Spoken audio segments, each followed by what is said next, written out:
જિલ્લાના લુણાવાડા તાલુકાના ચાવડિયા ગામની સીમમાં તાજેતરમાં બનાવવા આવેલા કોમ્પ્લેક્સને કારણે વરસાદી પાણીનો નિકાલ અટકી ગયો છે।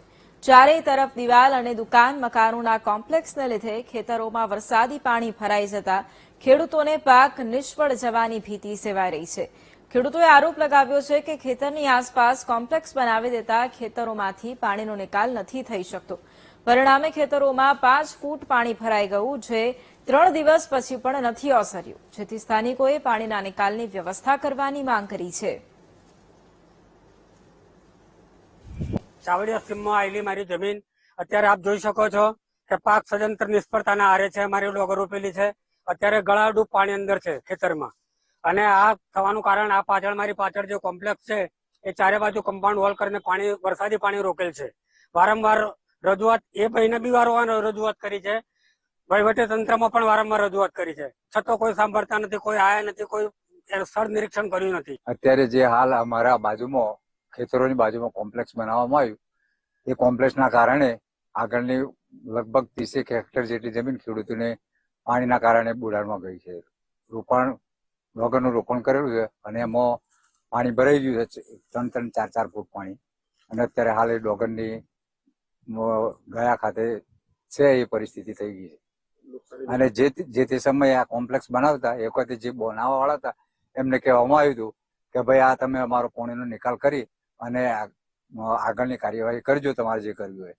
તો એ વખતે વારંવાર અમને એમ કહેવામાં આવતું હતું કે અમે ગટર લાઈન કરીશું, અમે ગટર લાઈન કરીશું। પછી છેલ્લા આ 1 વર્ષની અંદર એમણે નવું પુરાણ કરી અને આગળથી પાણીનો અવરોધ ઉભો કર્યો છે।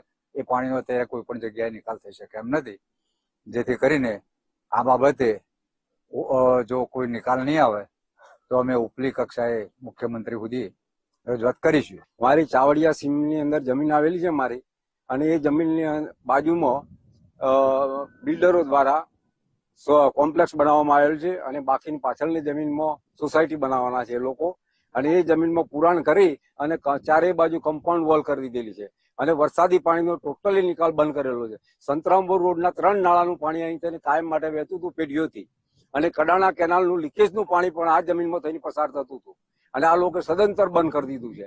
હવે ખેડૂતોને, અમારા ખેડૂતોને આ ખેતી પર જ નભવાનું હોય, અને ખેતીની આવ પર જ નભવાનું હોય, અને અમારી આ ડોગર ઉપર 4 ફૂટ 4 થી 5 ફૂટ પાણી છે। હવે જમીન ડોગર આપણે 15 દિવસ થયા રોપે, અને એ જમીન ડોગરનો તમામ પાક નિષ્ફળ જાય એમ છે। ચાવડિયા ગ્રામ પંચાયતમાં એક મૌખિક રજૂઆત મળેલી હતી કે કોમ્પ્લેક્સની પાછળના ભાગમાં પાણી ભરાયેલું હતું, તેની સ્થળ મુલાકાત મેં કરેલી હતી, જેમાં ગ્રામજનો અને દુકાનદારને બોલાવી ત્વરિત નિકાલ કરવા માટે મેં જાણ કરેલી છે, અને દુકાનદારોએ ત્વરિત નિકાલ કરવા માટે 2 દિવસની મોહલત આપેલી છે। 2 દિવસમાં એનો પાણીનો નિકાલ થઈ જશે એવી મૌખિક મને જાણકારી આપેલી છે, અને હું 2 દિવસમાં એનો નિકાલ કરી